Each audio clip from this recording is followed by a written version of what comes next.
और अब खबरें सुपरफास्ट अंदाज में। प्रधानमंत्री नरेंद्र मोदी ने आज आरबीआई को 2 नई स्कीम्स लॉन्च की। ये आरबीआई रिटेल डायरेक्ट स्कीम और रिजर्व बैंक इंटीग्रेटेड ऑप्समैन स्कीम है। आरबीआई रिटेल डायरेक्ट स्कीम के तहत रिटेल निवेशक सरकारी सिक्योरिटीज में पैसा लगा सकेंगे। इससे उन्हें भारत सरकार और राज्य सरकारों द्वारा जारी सिक्योरिटीज में सीधे निवेश करने का नया जरिया मिलेगा। इस स्कीम के तहत निवेशक आरबीआई के साथ आसानी से सरकारी सिक्योरिटीज अकाउंट को ऑनलाइन मुफ्त में खोल सकते हैं। वहीं रिजर्व बैंक इंटीग्रेटेड ऑप्समैन स्कीम का मकसद आरबीआई द्वारा रेगुलेटेड इकाइयों के खिलाफ ग्राहकों की शिकायतों के समाधान की बेहतर व्यवस्था मिलेगी। केंद्रीय गृह मंत्री अमित शाह आज वाराणसी के दौरे पर जा रहे हैं। इस 2 दिवसीय दौरे के दौरान कई कार्यक्रमों को संबोधित करेंगे। अमित शाह आज वाराणसी में एक महत्वपूर्ण संगठनात्मक बैठक लेंगे। समीर वानखेड़े के पिता मानहानि के दावे पर आज सुनवाई होगी। समीर वानखेड़े के पिता ने नवाब मलिक पर बॉम्बे हाईकोर्ट में 1.25 करोड़ के मानहानि का मुकदमा दर्ज कराया था। मुंबई पुलिस ने महाराष्ट्र के मंत्री नवाब मलिक के खिलाफ राष्ट्रीय अनुसूचित जाति आयोग में शिकायत के संबंध में नारकोटिक्स कंट्रोल ब्यूरो के जोनल निदेशक समीर वानखेड़े का बयान दर्ज किया। वानखेड़े की शिकायत के बाद एसीपी स्तर के अधिकारी जांच हो रही है। एनसीपी के वरिष्ठ नेता और महाराष्ट्र सरकार में मंत्री नवाब मलिक की मुश्किलें बढ़ सकती हैं। प्रवर्तन निदेशालय यानी ईडी ने पुणे वक्फ बोर्ड जमीन घोटाला मामले की जांच अपने अंडर में ले ली है। महाराष्ट्र में ड्रग्स केस की जांच अब कानूनी लड़ाई के रूप में अख्तियार की जा रही है। राज्य सरकार में मंत्री और एनसीपी के वरिष्ठ नेता नवाब मलिक की बेटी नीलोफर मलिक ने बीजेपी के सीनियर नेता और पूर्व मुख्यमंत्री देवेंद्र फडणवीस को कानूनी नोटिस भेजते हुए माफी की मांग की है। सलमान खुर्शीद के खिलाफ दिल्ली पुलिस से शिकायत की गई है। उनके ऊपर आरोप है कि उन्होंने हिंदुत्व की आतंकवाद से तुलना कर उसे बदनाम करने की कोशिश की है। इस बीच गुलाम नबी आजाद ने सलमान खुर्शीद के विचारों पर आपत्ति जताई। उन्होंने कहा कि हिंदुत्व की राजनीति विचारधारा से भले ही सहमत न हो, लेकिन हिंदुत्व की इस्लामी जिहाद से तुलना करना तथ्यात्मक रूप से गलत और अतिशयोक्ति है। अरुण सिंह आज से जयपुर के दौरे पर रहेंगे। 2 दिन पार्टी नेताओं के साथ मंथन करेंगे। 2023 के विधानसभा चुनाव की तैयारी में जुटेगी। पार्टी उपचुनाव और पंचायत चुनाव के नतीजों पर भी मंथन होगा। केंद्रीय स्वास्थ्य मंत्री मनसुख मंडाविया ने राज्यों के स्वास्थ्य मंत्रियों से यह सुनिश्चित करने का आग्रह किया कि सभी वयस्कों को हर घर दस्तक अभियान के दौरान कोविड टीके की पहली खुराक मिले। उन्होंने कहा कि 12 करोड़ से अधिक लाभार्थियों को दूसरी डोज देनी बाकी है। सचिन पायलट ने आज दिल्ली में सोनिया गांधी से मुलाकात की। इस दौरान पायलट ने सोनिया गांधी से कई अहम मुद्दों पर चर्चा की। मुंबई के मानखुर्द स्थित न्यू मंडाला इलाके में भीषण आगजनी हुई। ये आग मानखुर्द के कुर्ला स्क्रब में लगी है। फायर ब्रिगेड की 12 गाड़ियों की मदद से आग बुझाने की कोशिश जारी है। 17 नवंबर को होने वाले भारत और न्यूजीलैंड के बीच होने वाली सीरीज के चलते टीम इंडिया के कई खिलाड़ी जयपुर पहुंच गए हैं और उनके साथ कोच राहुल द्रविड़ भी जयपुर पहुंच गए हैं। यूपी के पूर्व सीएम और सपा नेता अखिलेश यादव एक विवाह समारोह में शिरकत करने के लिए जयपुर पहुंचे, जहां अखिलेश यादव का जोरदार स्वागत किया गया। भीलवाड़ा जिले के हनुमान नगर थाना क्षेत्र में एक युवक ने फांसी लगाकर आत्महत्या कर ली। आत्महत्या के कारणों का खुलासा नहीं हो सका है। आत्महत्या से पहले युवक ने वीडियो जारी कर अपनी पत्नी से शिकायत की। हालांकि अभी तक थाने में परिजनों की ओर से भी कोई रिपोर्ट नहीं दर्ज कराई गई है। भरतपुर जिले के सेवर थाना क्षेत्र में बाल संप्रेक्षण गृह में शराब पार्टी के मामले में पुलिस ने 4 आरोपियों को गिरफ्तार किया। संप्रेक्षण गृह के संविदा कर्मियों ने बाल संप्रेक्षण गृह में शराब और अन्य मादक पदार्थों को पहुंचाया था। दौसा में 2 दिन पहले प्रशासन गांव के संग अभियान के शिविर में एक बुजुर्ग के साथ उद्योग मंत्री की बदसलूकी का मामला तूल पकड़ता जा रहा है। पिछले 2 दिनों से लालसोट उपखंड कार्यालय के बाहर पीड़ित परिवार धरने पे है। सवाईमाधोपुर जिले के बाटोदा टोल नाके पर फायरिंग से सनसनी फैल गई। बदमाशों ने एक के बाद एक कई राउंड फायरिंग की और फिर कार में सवार होकर गंगापुर सिटी की ओर भाग गए।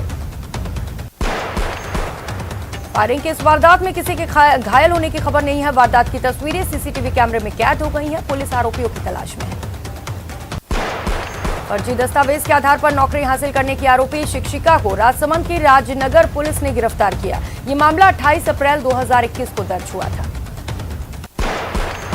उदयपुर के संभवनाथ कॉम्प्लेक्स में 2 सुरक्षा गार्ड आपस में भिड़ गए। दोनों ने एक दूसरे पर जमकर पथराव किया। इस दौरान एक गार्ड घायल हो गया। फिलहाल पुलिस ने दोनों को गिरफ्तार कर लिया। धौलपुर जिले के गनहैदी गांव में एक घर के बाहर बेची जा रही अवैध शराब को रोकना महिला को भारी पड़ गया। महिला को शराब बेचने की मना करने पर घर के बाहर बैठकर शराब पी रहे युवकों ने उस पर लाठी डंडों से पिटाई और मारपीट कर दी, जिसमें महिला गंभीर रूप से घायल हो गई। चूरू के सुजानगढ़ में एक युवक की हत्या के मामले में परिजनों ने 2 आरोपियों के खिलाफ मुकदमा दर्ज कराया। सवाईमाधोपुर रेलवे स्टेशन के प्लेटफॉर्म नंबर 1 के सामने संदिग्ध अवस्था में मिलने पर 2 महिला और 3 पुरुषों को धारा 151 के तहत गिरफ्तार किया गया। कोटा के ग्रामीण इलाके में एक किसान का अपहरण कर 5 लाख रुपए की फिरौती मांगने की वारदात को अंजाम देने के मामले का पुलिस ने पर्दाफाश कर दिया। पुलिस ने 3 आरोपियों को गिरफ्तार किया। चूरू के सुजानगढ़ पुलिस थाने में विदेश भेजने के नाम पर 13,20,000 रुपए की धोखाधड़ी करने के आरोप में युवक ने 2 लोगों के खिलाफ मुकदमा दर्ज किया। जैसलमेर के सांगड़ थाना क्षेत्र में एक कार असंतुलित होकर पलट गई। जब कार पलटी तो कार में 6 लोग सवार थे। सड़क हादसे में 3 लोगों की मौत हो गई, जबकि 3 लोग घायल हैं। हादसे में घायल एक महिला, पुरुष और एक 6 वर्ष का बच्चा बताया जा रहा है। सभी लोगों का परिवार गुजरात के बड़ौदा का रहने वाला था। दौसा में डीडवाना के पास NH 148 पर एक ट्रेलर अचानक पलट गया। ट्रेलर के पलटने से नेशनल हाईवे पूरी तरह से जाम हो गया। वहीं घटना का CCTV फुटेज सामने आया है। कोटा में मल्टी मेटल के पास स्टंट करते तेज रफ्तार बुलेट अनियंत्रित होकर डिवाइडर से जा टकराया। घटना में बुलेट सवार 2 युवकों की मौत हो गई। पोखरण के फलसून चौराहे पर स्थित शराब की दुकान के पास लगी बबूल की झाड़ियों में कचरा जलाने से आग लग गई। सूचना के बाद दमकल की टीम मौके पर पहुंची। चित्तौड़गढ़ में अस्थायी रूप से बनी रजाई गद्दे की दुकान में अचानक आग लग गई और देखते ही देखते आग ने विकराल रूप ले लिया और 3 अन्य दुकानों को अपनी आगोश में ले लिया। अलवर के किरवा वाले गांव के पास चलती कार में स्कॉर्पियो में अचानक आग लग गई। आग लगने के तुरंत बाद चालक ने कूदकर अपनी जान बचाई। कोटपुतली शहर स्थित सब्जी मंडी में व्यापारियों ने जमकर हंगामा किया। गुस्साए व्यापारियों ने मंडी सचिव पर अभद्रता के आरोप लगाते हुए मंडी पर ताला लटका दिया। दौसा जिला मुख्यालय के समीपवर्ती राजकीय बालिका उच्च माध्यमिक विद्यालय भंडारोज में आज स्कूली छात्राओं ने ताला झड़ दिया और स्टाफ को अंदर प्रवेश नहीं करने दिया। छात्राओं का कहना है कि राज्य सरकार ने इस स्कूल को महात्मा गांधी इंग्लिश मीडियम में कन्वर्ट करने के आदेश जारी किए हैं, जिसके चलते स्कूल में पढ़ने वाली छात्राओं को परेशानी होगी। पेट्रोल डीजल पर वैट कम करने की मांग को लेकर सवाईमाधोपुर में बीजेपी युवा मोर्चा के पदाधिकारियों और कार्यकर्ताओं ने मुख्यमंत्री के नाम जिला कलेक्टर को ज्ञापन सौंपा। उपनेता प्रतिपक्ष और पूर्व मंत्री राजेंद्र राठौड़ ने एक बार फिर गहलोत सरकार पर निशाना साधा।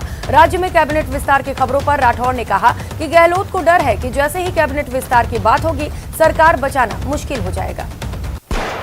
उदयपुर में महापौर गोविंद सिंह टाक ने कुम्हारों का भट्टा पर निर्माणाधीन ओवरब्रिज का औचक निरीक्षण किया और कार्यकारी एजेंसी के अधिकारियों से तकनीकी और गुणवत्ता के बारे में पूरी जानकारी ली।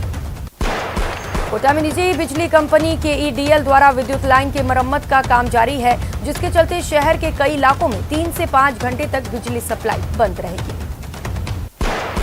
पाकिस्तान में धार्मिक अत्याचार से परेशान होकर भारत आए पाक विस्थापित हिंदू परिवारों को आखिरकार लंबे इंतजार के बाद नई पहचान यानी भारतीय नागरिकता मिल गई। बाड़मेर सड़क दुर्घटना में अपनी जान की परवाह किए बिना अन्य लोगों की जीवन बचाने वाले 10 लोगों को कलेक्टर ने सम्मानित किया। कोटा के रहने वाले ओम प्रकाश सुमन पर्यावरण बचाने के लिए अनोखी मुहिम चला रहे हैं। ओम प्रकाश सुमन घरों से निकलने वाली पॉलीथीन डिस्पोजल का प्लेट वह खुद लेते हैं और लोगों को बदले में खाद, बीज और पौधे निःशुल्क देते हैं। ओम प्रकाश ने अब तक कई क्विंटल पॉलीथीन को अपने पास रखा और पौधे को तैयार किया। मुहिम के तहत अब तक 5,000 से अधिक पौधे वितरित कर चुके हैं। अलवर का नाम रोशन करने वाली उषा चौमर को आज जिला कलेक्टर नन्नूमल पहाड़िया और SP तेजस्विनी गौतम ने बधाई देकर सम्मानित किया। राष्ट्रपति रामनाथ कोविंद ने वर्ष 2020 के पद्मश्री पुरस्कार से अलंकृत उषा चौमर को अलवर शहर में हजूरी गेट स्थित उनके निवास पर जाकर जिला प्रशासन की ओर से बधाई पत्र सौंपकर सम्मानित किया। राजसमंद में गोपाष्टमी का पर्व हर्षोल्लास के साथ मनाया गया। श्रीनाथ जी गौशाला में गोपाष्टमी के अवसर पर गुरुवार को पाड़ों और बिजरों की भिड़ंत करवाई गई। चूरू के सुजानगढ़ में गोपाष्टमी के अवसर पर गौशालाओं में श्रद्धालुओं ने गौ माता की पूजा अर्चना की। गौ भक्तों ने गौशाला पहुंचकर गौ माता की पूजा की और महिलाओं ने गौ माता को चुनरी ओढ़ाई।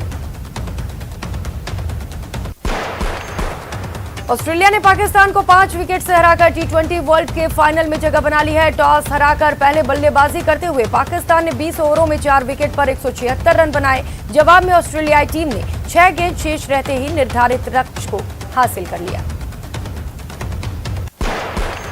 ऑस्ट्रेलिया ने पाकिस्तान को हराकर फाइनल में जगह बना ली। मैथ्यू वेड ने शाहिद अफरीदी की गेंद पर लगातार 3 छक्के लगाकर अपनी टीम को फाइनल में पहुंचाया। अब फाइनल में 14 नवंबर को ऑस्ट्रेलिया का सामना न्यूजीलैंड से होगा। जम्मू कश्मीर में पिछले 24 घंटे में